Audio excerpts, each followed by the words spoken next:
So you're one of the biggest music stars in the world. You've just had a massive comeback on television, followed up with a number of massive singles, including a #1 hit. Where do you go from there? You're kind of sitting on top of the world. Where do you go? You go to Las Vegas, and you freaking take over Vegas. And then you double it up, and you go back in Memphis. This is a double album that came out in 1969, and it has two very different listening experiences.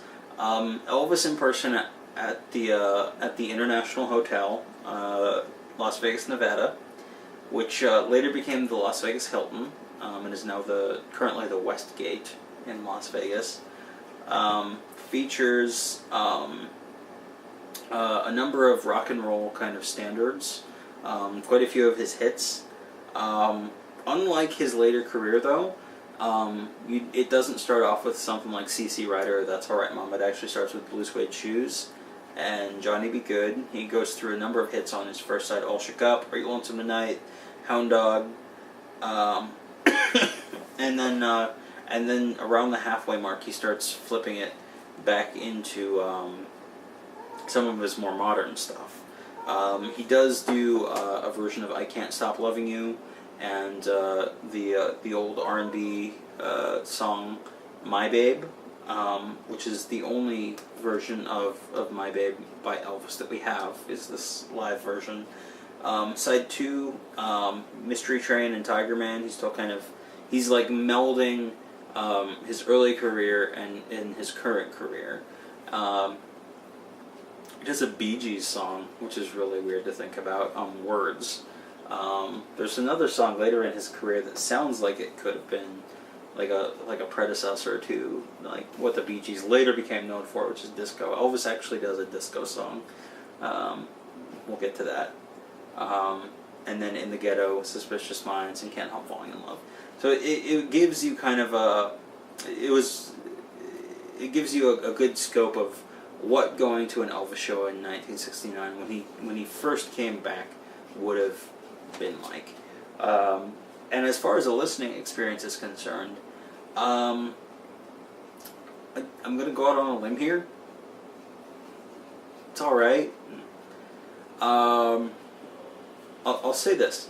Elvis has never been in better form vocally.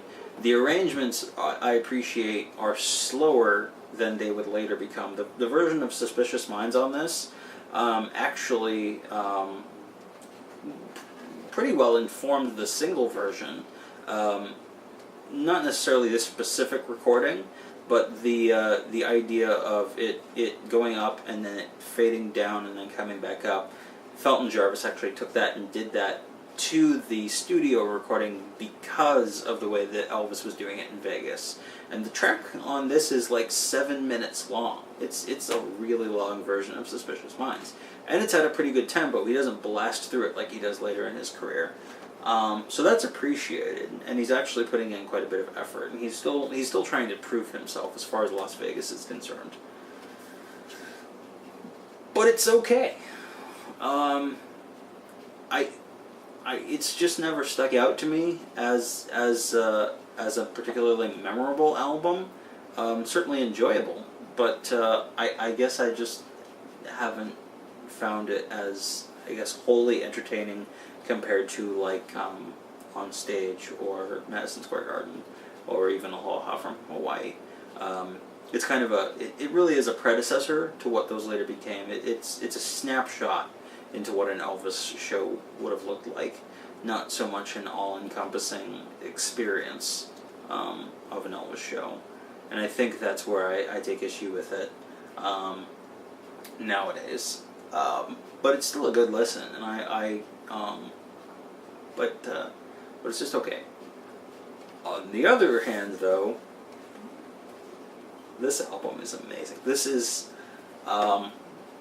I know I was gushing over the '68 comeback special at the time, but this is my favorite Elvis album.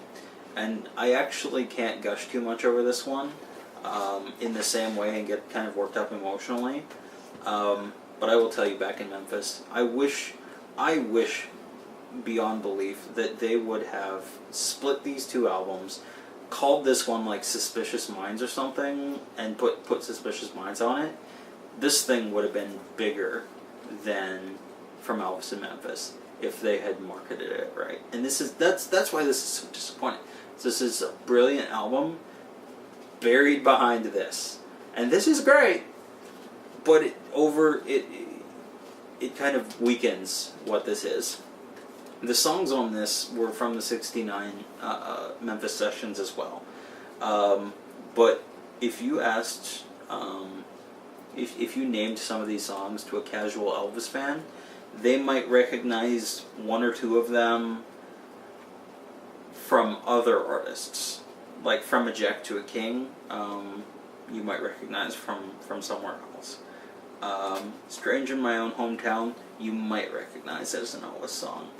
But stuff like Inherit the Wind, This Is the Story, and The Grass Won't Pay No Mind, oh my god. The version of And the Grass Won't Pay No Mind on If I Can Dream that came out last year, I'm so glad it was on there, because if it leads more people to discovering this album, I'm all game. I'm all in, because this is a phenomenal record. This is more cohesive than From Elvis in Memphis is. I honestly believe that. I honestly believe this is a definitive Elvis album as far as like an all-encompassing country, folk, rock, blues. This is straight up. This is I don't even know how to describe it. There is no genre for this in an even better way. It's just there's a phrase in a review recently of Way Down in the Jungle Room, the new release that just came out of the Jungle Room sessions, and they said that Elvis's voice is like liquid sorrow, and that's exactly what this is. I would put this in the liquid sorrow genre, because these are some serious heartbreakers, like Without Love, the old Clyde McPhatter song. Elvis's version, while I love Clyde McPhatter's version, it's like, if you've not heard that song, you need to go look that up on Spotify or YouTube right now. Elvis, Without Love, There Is Nothing. It is heartbreaking, the performance that he gives on that song. Do You Know Who I Am? The Fair's Moving On. You'll Think of Me. This is the most introspective album, I would argue, that Elvis ever recorded. There are introspective songs on his later albums. From Elvis Presley Boulevard in Memphis, Tennessee, is an album that's very personal in song selection, but the arrangements don't necessarily lend themselves to that vibe. This, on the other hand, it's all sad. There's no happiness here. This is like maybe From a Jack to a King is like the most upbeat song on here. Stranger in My Own Hometown has a pretty good groove, but it's not a particularly happy song either. These is all sad songs, and this is by far my favorite Elvis album. I can't get enough of these songs. I'm geeking out here, and this is not an impartial review at all. I'm sorry, it's just not gonna be. This is my favorite Elvis album, and it's on the flip side of this. It's disc 2 of this. Oh, that's disappointing. And even when they did the Legacy edition of From Elvis in Memphis, this was the disc 2. It's so sad, because this is one of the most beautiful albums that Elvis ever made. God,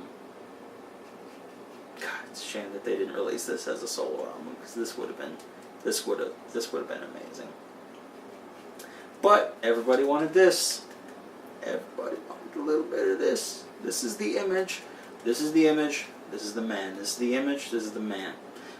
I guess I can see how this works now. So as far as the double album is concerned, and there's the inside, I absolutely recommend it, if only for this side. This one, you're going to get live albums later that are better, but it's pretty darn good. So there's that.